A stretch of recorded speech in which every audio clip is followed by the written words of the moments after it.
अस्सलामुअलैकुम। अब हम बात करने जा रहे हैं जेएसएमयू लोकोमोटर मॉड्यूलर टेस्ट की।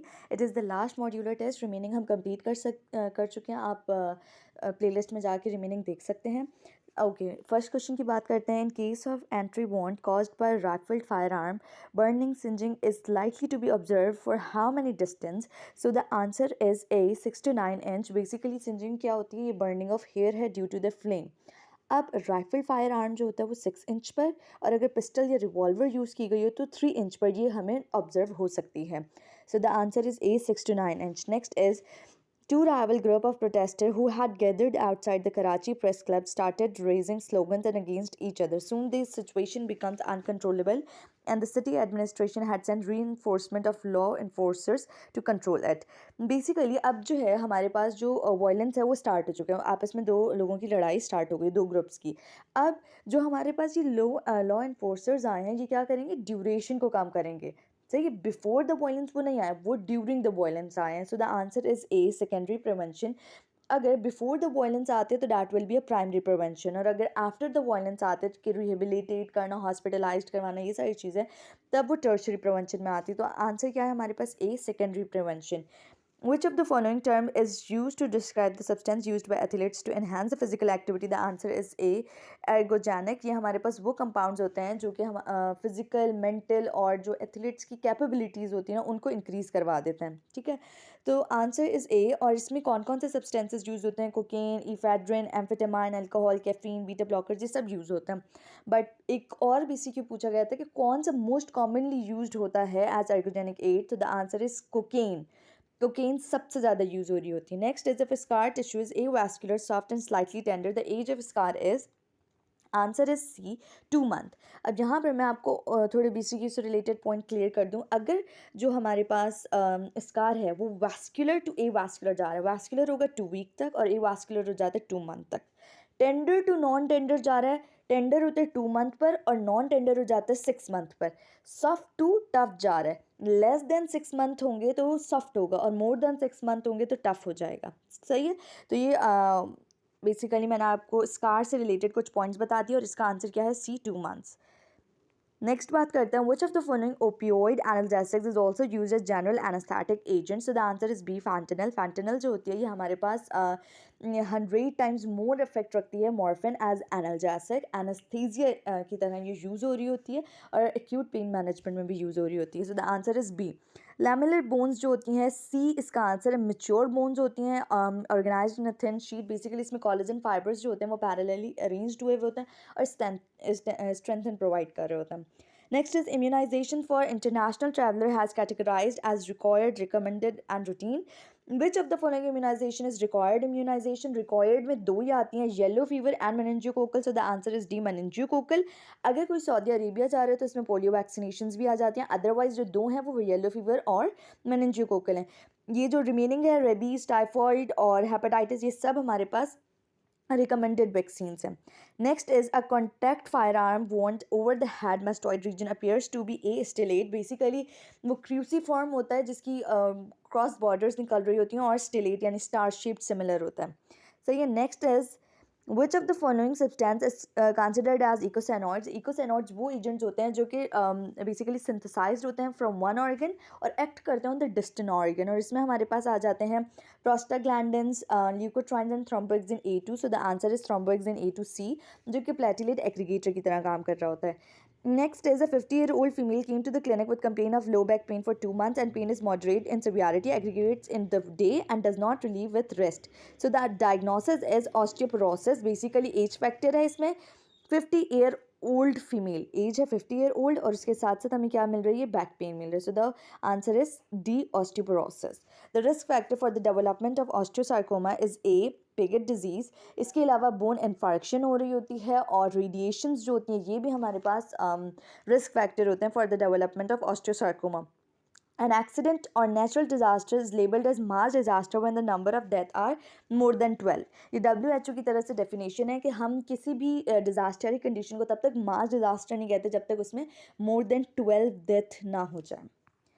Next, we have an 18-year-old female presented in gynecological clinic with the complaint of primary amenorrhea, waving of neck, short stature, cubitus valgus, and short fourth metacarpal. What is the most diagnosis? So the answer is A Turner syndrome, जिसकी karyotype होती है 45XO। अब यहाँ पर ना एक important बात बता दूँ, ये जो वेबिंग ऑफ नेक है ये टर्नर सिंड्रोम के लिए बहुत इंपॉर्टेंट है। सेकेंडली, टर्नर सिंड्रोम से रिलेटेड एक और भी सीक्यू आता है कि कौन सी हार्ट मेलफॉर्मेशन मिलती है, तो that is contraction of the aorta. Next is to make a positive identification with the help of fingerprint, the minimum number of points of similarity should be 12. So the answer is D. The surest method of identification is B, Galtonage. अब यहाँ पर एक question arise होता है, how Galtonage? Basically surest method of identification finger printing होती है। अब finger printing की भी बहुत सारे नाम है, आप कुछ नॉर्मल है उसको तो सिर्फ एक ही बात पता होगी कि भाई फिंगर प्रिंटिंग है। तो यहाँ पर मैं आपको बाकी नाम भी बता देती हूँ फिंगर प्रिंटिंग के, ताकि आपको बीसीक्यू में आसानी रहे। फिंगर प्रिंटिंग बोलते हैं, डेक्टाइलोग्राफी बोलते हैं, डर्मेटोग्राफिक्स बोलते हैं, और गेल्टोन सिस्टम। तो गेल्टोन सिस्टम से है ये Galtonage. So the answer is B. What is the predominant cell population of the giant cell tumor of the bone? Giant cell tumor of the bone में हमें सबसे ज़्यादा मिलते हैं ऑस्टियोक्लास्ट, जिनको कहा जाता है multinucleated osteoclast type giant cell. So the answer is A. Next is, which of the following drug causes rapid bone loss in the first 3 months to 6 months of the treatment, placing an individual at high risk of osteoporosis and fracture? So the answer is B. अब B कैसे कि जब हम अब बहुत ज़्यादा अरसे तक ओपियोइड का यूज़ होता रहे तो it associated with bone mass loss.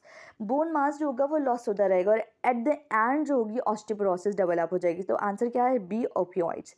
Tattooing around the entry wound of firearm is due to. Basically tattooing क्या है? हमारे पास सेमी बर्न या अनबर्न गन पाउडर होता है। So the answer is C, gun powder.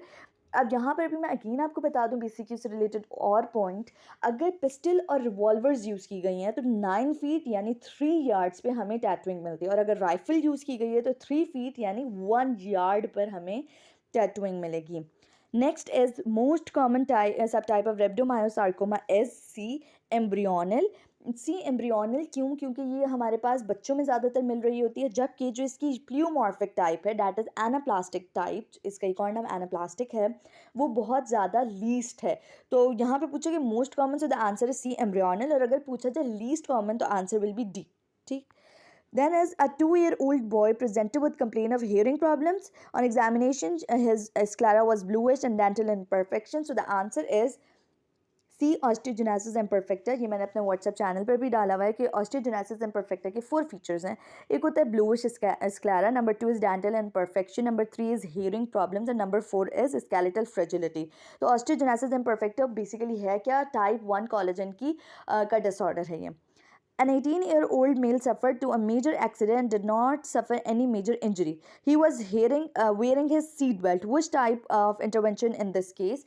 Basically, अब हमारे पास accident को प्रिवेंट करने के लिए 2 टाइप ऑफ इंटरवेंशन होती हैं, एक पैसिव होती है और एक एक्टिव होती है। पैसिव में क्या होता है कि जो आपकी कार होती है उसमें एयर बैग्स की फिटेड होना, air bags fitted in the car is the passive, जिसमें आपको खुद कुछ नहीं करना होता, आपकी मशीन में चीज़ होती है।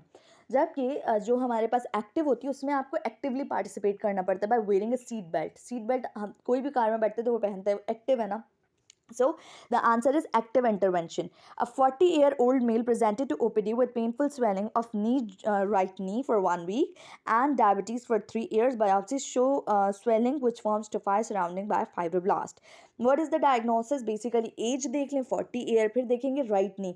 वैसे तो गाउट होता है ना वो मोस्ट स्पेसिफिकली इंक्लूड करता है फर्स्ट मैटा टार्सोफेरेंजियल जॉइंट को, ठीक है, लेकिन जो सेकेंडली वो इन्वॉल्व कर रहा होता है वो नी जॉइंट होता है। तो बेसिकली दिस इज गाउट, जिसमें ये tophi that is the monosodium urate crystals deposition. So the answer is gout. Which of the following tumor comprises of primitive round cells and humerite pseudocytes? Basically answer is D, Ewing sarcoma. इसकी मैंने picture भी दिखाई हुई है अपनी video के दौरान। इसमें बहुत छोटे छोटे से राउंड से सेल्स होते हैं और इसके अलावा एक स्पेशल अपीयरेंस मिलती है इसकी, दैट इज हुमराइट अपीयरेंस। ठीक है, so the answer is D, Ewing sarcoma. Which of the following statement is true regarding systemic juvenile arthritis? Basically जो जुवेनाइल आर्थराइटिस है उसकी एक रेयर टाइप है सिस्टमिक जुवेनाइल आर्थराइटिस, ये बहुत रेयर है। सो ए तो हो ही नहीं सकता कि कॉमन तो ये है ही नहीं, ये रेयर है। फिर उसके बाद इसके सिम्टम्स माइल्ड नहीं होते, ये पूरे जॉइंट पेन्स करवा रहा होता है, फीवर करवा रहा होता है, बेसिकली इन्फेक्शियस भी होता है और थोड़ा सा मल्टी सिस्टम इन्वॉल्व कर रहा होता है। जॉइंट अफेक्टेड मोर देन 1, और इसके अलावा जो मोस्टली जो एज है ना वो उसकी 5 to 10। तो आंसर डी की age onset is between 6 to 8। Next is On clinical follow-up, a patient treated for chronic osteomyelitis, a rim of viable new formed around the sequestrum below the periosteum. Which term is used? It is known as involucrum. Involucrum is basically newly bone that is led by the periosteum over the sequestrum. Sequestrum क्या है? Necrosed bone को बोलते हैं, और उसके ऊपर जब नई bone आ जाती है उसे involucrum बोलते हैं. Which age group commonly suffers from Ewing sarcoma? Adolescents जो होते हैं ये हमारे पास लेस देन 19 को बोलते हैं. 10 to 19 जो एज होती है ना उन्हें एडोलेसेंट्स बोलते हैं. और इवन सार्कोमा लेस देन 20 को ही अफेक्ट कर रहा होता है, तो 9 to 19 ज़्यादा अफेक्ट है, तो इसलिए adolescents. Next is which of the following opioid is morphine derivative? So the answer is A heroine. Heroine जो होती है ये ब्राउन शुगर है जो कि मॉर्फिन से डिराइव्ड हुई होगी बाय सेमी सिंथेटिक होती है. Next is a 10-year-old has swelling around his knee joint associated with bone pain and it was relieved by analgesics. What is the diagnosis? It is osteoid osteoma. Osteoid osteoma के यही सारे features हैं जो इस पूरे scenario में इन्होंने बता दिए. पहला बच्चे 10 ईयर, दूसरा बेसिकली नी जॉइंट की इन्वॉल्वमेंट, फीमर और टीबिया को इन्वॉल्व कर रहा होता है. नंबर थर्ड की पेन जो होगा वो एस्पिरिन से रिलीव हो जाएगा. तो this is osteoid osteoma. In which of the following condition aspirin is contraindicated? So the answer is C, peptic ulcers, because aspirin का side effect ही है कि वो ulcers cause करवाती है. तो aspirin जो होगी वो peptic ulcers में हम नहीं देंगे क्योंकि वो worsen कर देगी condition. और जितने भी adults बेसिकली जो older age में aspirin दी जाती है जिन लोगों को, तो उनको PPI यानी proton pump inhibitors भी दिए जाते हैं ताकि ulcers की जो उसका adverse effect है वो ना हो. Next we have which of the following anti-osteoporosis drug act by stimulation of osteoclast inhibitory factor? osteoclast को inhibitory factor को इंट्रोड्यूस करवा के ऑस्टियोक्लास्ट की एक्टिविटी को कम करना काम है ईस्ट्रोजन का. और ईस्ट्रोजन की जो ड्रग टाइप है दैट इज रिलॉक्सीफिन. तो रिलॉक्सीफिन जो होती है ये ईस्ट्रोजन ड्रग है जो कि हमारे पास क्या करती है, ओपीजी को एक्टिवेट करवाती है जो कि रैंक लाइगेंड को उसके रिसेप्टर से बाइंड नहीं होने देती और इस तरीके से ऑस्टियोक्लास्ट की एक्टिवेशन नहीं हो पाती. So the answer is C. Next is an 85-year-old man presented to OPD with a history of painful swelling of right knee for 3 weeks. And on report of joint fluid aspirates, there were rhabdoid-shaped crystals, and these crystals are composed of calcium pyrophosphate. So the answer is B, pseudogout. pseudogout जो होते हैं इनमें calcium pyrophosphate के crystals मिल रहे होते हैं, जबकि gout में होता है मोनोसोडियम यूरेट क्रिस्टल्स. ठीक. Next is a 6-year-old boy, यानी बच्चों में हो रहा है. पेडियाट्रिशियन के पास गए हैं और इसमें एबनॉर्मल गेट हो रहा है, ग्रोथ रिटार्डेशन हो रही है, वीकनेस हो रही है, और फिजिकल एग्जामिनेशन में there was bowing of leg. ये सारे फीचर्स बताने के लिए काफ़ी हैं कि दिस इज रिकेट्स. और अगर ये किसी एल्डर इंडिविजुअल में हो रहा होगा तो ये दैट विल बी ऑस्टियोमलेशिया. अब इसकी जो हमारे पास ये लेबॉरेटरी टेस्ट हैं ये भी इंपॉर्टेंट है रिकेट्स को फर्दर कंफर्म करने के लिए कि जिसमें कैल्शियम और फॉस्फेट लेवल्स जो होंगे वो कम हो रहे हैं और पैराथायरॉइड हार्मोन बढ़ रहा है. सही. तो ये सारे जो हमारे पास सिनेरियो है this is all about rickets. Next is a 35-year-old male developed urethritis, arthritis and conjunctivitis. This is basically reactive arthritis. अब रिएक्टिव आर्थराइटिस तो ऑप्शन में ही नहीं है, तो रिएक्टिव आर्थराइटिस का दूसरा नाम है राइटर्स सिंड्रोम. और ये मैंने अपने व्हाट्सएप चैनल पर भी शेयर किया हुआ है पूरे पिक्चर जिसमें ये तीनों सिम्टम्स दिखाए हुए हैं और ये उसका दूसरा नाम भी बताया हुआ है दैट इज राइटर्स सिंड्रोम. तो याद रखिएगा रिएक्टिव आर्थराइटिस का दूसरा नाम क्या है, writers syndrome. Which is the most likely pathogenesis of achondroplasia? achondroplasia जो है ना ये FGFR3 रिसेप्टर की म्यूटेशन होती है. ठीक है. लेकिन क्योंकि यहाँ पे कोई म्यूटेशन का नाम नहीं दिया हुआ बल्कि बताया हुआ डिफेक्ट इन सिग्नल ट्रांसडक्शन, तो इसमें है कि हमारे पास जो सिग्नल ट्रांसडक्शन होती है ना वो म्यूटेशन की वजह से बढ़ जाती है. So this is D, defect in signal transduction. Which of the following drug is recommended first line urate lowering therapy? So the answer is A, allopurinol. allopurinol जो है ये सबसे ज़्यादा commonly used drug है in gout. अच्छा, allopurinol का function भी पूछ लेते हैं ये क्या है, ज़ेंथाइन ऑक्सीडेज इनहिबिटर है. 2 स्टेप्स में ये इनहिबिटरी काम कर रही होती है. So the answer is allopurinol. Which of the following condition is most likely to present with pulmonary fibrosis, respiratory insufficiency, carcinoma of bronchus, mesothelioma, and cancer of GIT? All these diseases are associated with asbestosis. Asbestos के accumulation जो है ये सारी diseases करवा सकती है. A 50-year-old woman presented with abdominal colic, loss of appetite and constipation for 3 months. Blue lining on the gum. अब यहाँ से बातें important है. Blue lining on the gum, wrist drop, foot drop, and most importantly anemia with stippling of RBCs. These all are the diagnostic for the lead poisoning. So the answer is C. याद रखिएगा ये जितने भी features बताए हुए ये सब important है, अलग अलग भी पूछे जा सकते हैं, एक साथ भी पूछे जा सकते हैं। लेड पॉइजनिंग की ये डायग्नोस्टिक होते हैं, और लेड पॉइजनिंग में अगर पिक्चर आती है ना, उसमें ये स्टिपलिंग ऑफ आरबीसीज वाली पिक्चर मिलेगी, और स्पेशली टीथ नज़र आ रहे होते हैं जिसमें लेड लाइन बनी हुई होती है। So this is lead poisoning.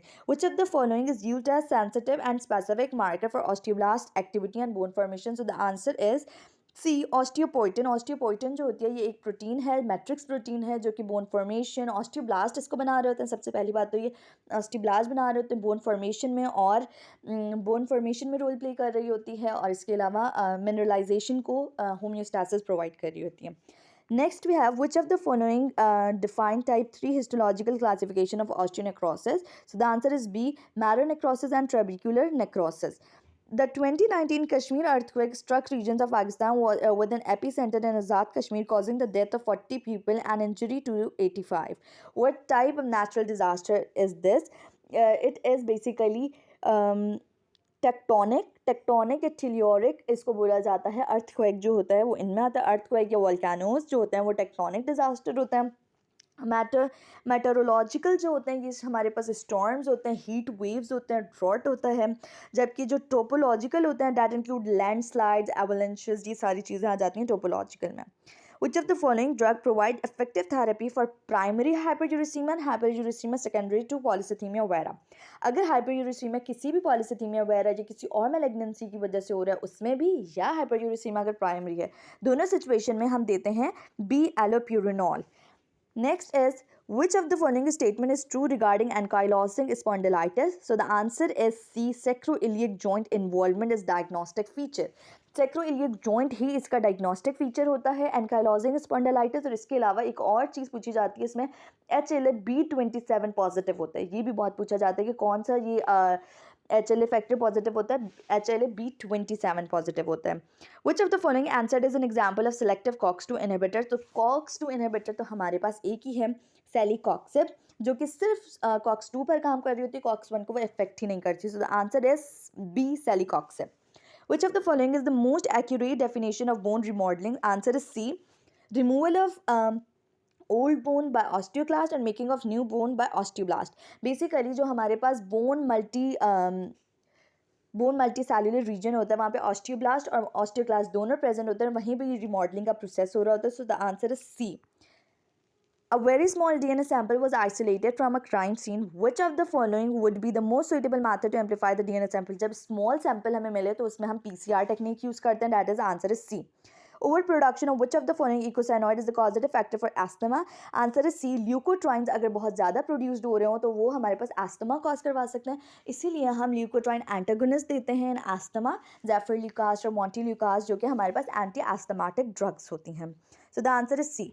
Ergonomics is the science of C, designing the job to fit the worker. काम ऐसा बना दिया जाए कि वो वर्कर को फिट करे। बेसिकली एर्गोनॉमिक्स ट्राइड में क्या है, वर्कर है, वर्क प्लेस है, और वर्क क्या है, basically work, work place and worker, इन तीनों के अराउंड ये पूरी स्टोरी घूमती है। और बेसिकली इट इज़, अब देखिए ऑप्शन 2 ए और सी डिफरेंस करना सीखें कि fitting the worker to the job, worker को job, fitting the worker to the job, जबकि सी क्या है, designing the job to fit the worker, तो काम इतना सहूलतमंद हो, इतनी आसानी हो कि वर्कर को करने में आसानी हो, ये है एर्गोनॉमिक्स का बेसिक मकसद। So the answer is C. A young male is brought by the police to medical legal officer for age estimation. X-ray of his elbow joint shows lateral epicondyle of humerus is united but medial epicondyle is not. What is the most likely age of the person? So the answer is B, 14 years. Lateral epicondyle जो होता है वो 13 to 14 years में fused हो रहा होता है। अब क्योंकि उसका completely फ्यूज्ड हो चुका है तो हम इसे 14 कंसिडर करेंगे। So the answer is B, 14. And lastly is the government has ordered to use good quality earthquake resistant material in constructing houses and buildings. Which term related to disaster management cycle is most suitable for this? So the answer is A, mitigation. Mitigation के process में क्या हो रहा होता है, reconstruction हो रही होती है, और इस तरीके से हो रही होती है कि वो फर्दर कोई डिजास्टर हो तो उससे प्रिवेंट करे, तो ये हमारे पास मिटिगेशन ही है। सो अल्हम्दुलिल्लाह यहाँ तक हमने लोकोमोटर मॉड्यूलर टेस्ट भी कंप्लीट कर लिया। Hope so you would like this video.